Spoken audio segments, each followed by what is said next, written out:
வணக்கம். இப்போ இந்த வீடியோ ப்ரெசன்டேஷனில் நம்ம MCX க்ரூட் ஆயில் மார்க்கெட்டில் இன்றைக்கி எப்படி ட்ரேட் பண்ணலாம் அப்படின்றத பற்றி பார்க்கலாம். அதுக்கு முன்னாடி கடந்த சில நாட்களில் மார்க்கெட்டில் என்ன நடந்தது, அதாவது போன வாரம் என்ன நடந்தது, நம்ம என்ன எதிர்பார்த்தோம் அப்படின்றத பார்ப்போம். நீங்கள் பார்த்துட்ருக்கிறது 7 நிமிஷம் கேண்டில் ஸ்டிக் சார்ட்.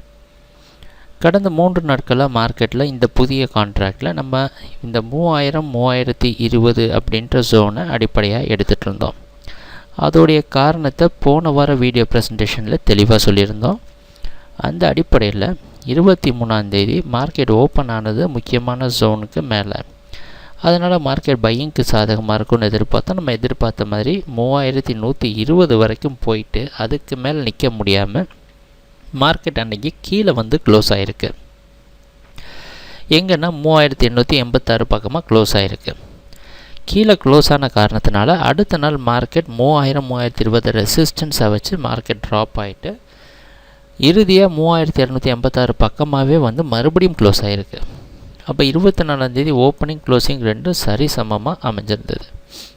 வெள்ளிக்கிழமை மார்க்கெட் பார்த்திங்கன்னா 25ஆம் தேதி மார்க்கெட் ஓப்பனிங் கிட்டத்தட்ட 3020 பக்கமாக ஓப்பன் ஆனதுனால இந்த 3020 சப்போர்ட்டாக வச்சு 3060 மேலே போக முயற்சி செஞ்சுருந்தாலும் இறுதியாக ஓரளவு 3040 அப்படின்ற இடத்துல க்ளோஸ் ஆகிருக்கு. 3040 அப்படின்ற இடத்துல க்ளோஸ் ஆனது பையர்ஸுக்கு சாதகமான ஒரு விஷயந்தான். எதனால் அப்படின்னு பார்த்தோன்னா 22ஆம் தேதி இதே மாதிரி 3040 க்ளோஸ் ஆகிருந்தது. அடுத்த நாள் அதிகமாக ஓப்பன் ஆனாலும் ஓரளவு பையிங்கு மாறிச்சு. ஏன்னா இன்றைக்கி மார்க்கெட்டோட ஓப்பனிங் 3000 பக்கமாக ஓப்பன் ஆகிறதுக்கு வாய்ப்பு இருக்கிற மாதிரி வெளிநாட்டில் இருக்கிற நைமேக்ஸ் மார்க்கெட் வச்சு பார்க்குறப்ப தெரியுது. அதனால் கொஞ்சம் கஷ்டமான இடம்தான். க்ரூட் ஆயில் மார்க்கெட் இந்த இடத்த விட்டு மேலேயும் கீழேயும் போக முடியாமல் திணறிட்டு இருக்குது அப்படின்றத பார்த்துட்ருக்குறோம். ஆனால் மார்க்கெட்டில் ஏற்ற இறக்கம் நல்லா அதிகமாக இருக்கனால டே ட்ரேடிங் பண்ணுறதுக்கு நல்ல சாதகமாக அமைஞ்சிருக்கு.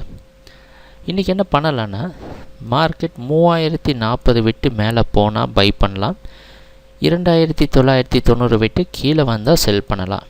இதுக்கு நடுவில் எதையுமே செய்ய வேண்டாம். ஏன்னா இது பார்த்திங்கன்னா பிரேக் அவுட் பிரேக் டவுன் அப்படின்ற முறையில் ட்ரேடிங்கை நம்ம முயற்சி செஞ்சு பார்க்கலாம்.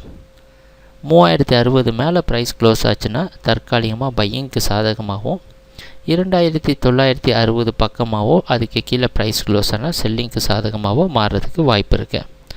அதனால் தொடர்ந்து பார்க்கலாம் மார்க்கெட்டில் எப்படி நடக்குது அப்படின்ட்டு. இன்றைக்கி க்ரூட் ஆயில் இந்த மாதிரி ஒரு ட்ரேடிங் மெத்தடை வச்சு ஃபாலோ பண்ணால் நல்ல லாபம் கிடைக்கலாம் அப்படின்றத எதிர்பார்ப்போம். சரி, ட்ரேடிங் நடக்கிறப்ப பார்ப்போம் என்னென்ன மாற்றங்கள் வருதுன்னு. எங்கள் வீடியோ ப்ரெசன்டேஷனை தொடர்ந்து பார்த்துட்டு வந்ததுக்கு மிக்க நன்றி, மகிழ்ச்சி, வணக்கம்.